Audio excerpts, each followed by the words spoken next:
This might be the return of the greatest female fighter of all time. Last Saturday, the UFC crowned a new bantamweight champion, Kayla Harrison, a former Olympic judoka who had already made history with 2 gold medals, and now she's added the most prestigious MMA belt in the world to her insane resume. But her win didn't just shake up the division, it directly affected a fighter who's considered a true legend, one who had already hung up the gloves and said goodbye to the UFC back in 2023. Amanda Nunes retired after completely clearing out 2 weight classes. In her last 2 fights, she absolutely dismantled Julianna Peña and Irene Aldana. And well, with no real challengers left, she decided to walk away at the top, 2 belts on her shoulders, and the title of greatest female fighter of all time secured. But last Saturday, everything changed. Kayla Harrison destroyed Julianna Peña in a performance that was nothing short of dominant. She took her down easily, controlled her like she was sparring with someone 2 divisions below, and submitted her without breaking a sweat. After winning the UFC belt and reaching the top of the sport, Kayla grabbed the mic and called out Amanda right there inside the octagon.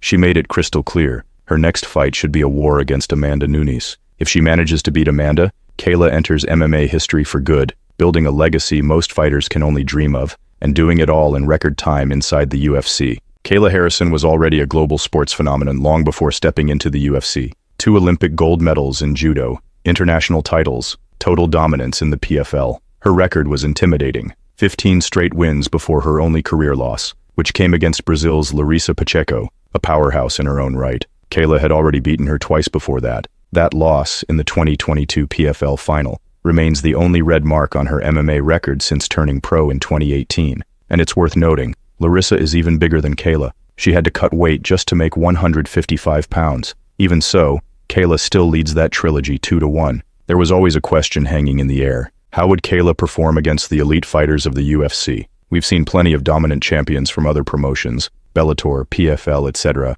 fall short when they reach the UFC. Just look at what happened to Patchy Mix this same weekend, who got schooled on the feet by Mario Bautista. But Kayla transitioned beautifully. Since joining the UFC, she submitted Holly Holm, beat Ketlin Vieira in a close decision, and then put on a clinic against Julianna Peña. She took Peña down with ease, controlled her like she was drilling, and then locked in a submission that looked effortless. But maybe the most impressive part of Kayla's journey isn't even what she did inside the octagon. It's what she endured to get there. Kayla used to fight at lightweight, 155 pounds. She was an Olympic champion at 172 pounds. Now at 34 years old, she somehow managed to cut all the way down to 135 pounds to fight at bantamweight in the UFC. That kind of weight cut is already brutal for anyone. But for someone like Kayla, who has very low body fat, a naturally muscular frame, and a body built for size and strength, it's almost unimaginable. Just looking at her, it's clear she has no extra fat to lose. So most of that cut had to come from pure dehydration. And these extreme cuts come at a price.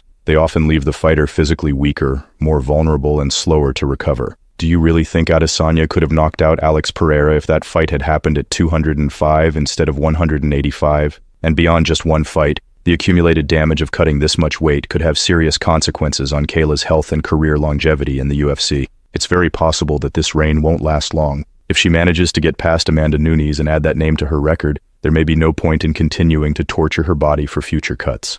Now, this super fight between Kayla and Amanda has all the ingredients to become one of the most legendary matchups in women's MMA history. Amanda Nunes has beaten literally every legend the sport has produced. She won belts in 2 divisions and successfully defended them until there was no one left. She retired at the top. But now, Amanda is coming back. And let's be honest, she's got everything it takes to stop Kayla in her tracks. Physical strength, elite jiu-jitsu, high-level striking, and the heaviest hands in the game. If there's someone who can stuff takedowns, shut down the clinch, and land hard enough to seriously hurt Kayla, it's Amanda Nunes. But Kayla's team isn't stopping there. Her manager, Ali Abdelaziz, has already floated the idea of a 2-fight deal. 1 fight at 135 pounds for the current bantamweight belt, and another at 145 pounds, where Amanda used to rule before that division was shut down after her retirement. And let's be real, if we break this down, Kayla's best chance of beating Amanda would definitely be at 145 pounds. We already know how much she suffers cutting to 135.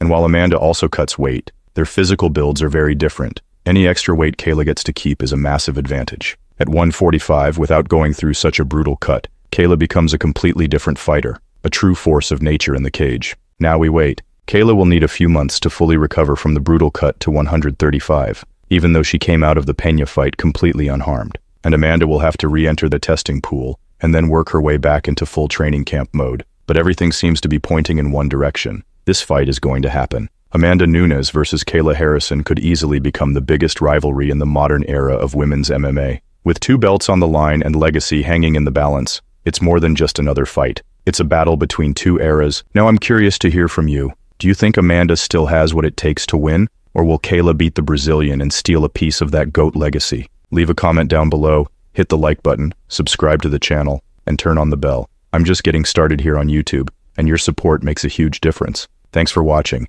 and I'll see you in the next one.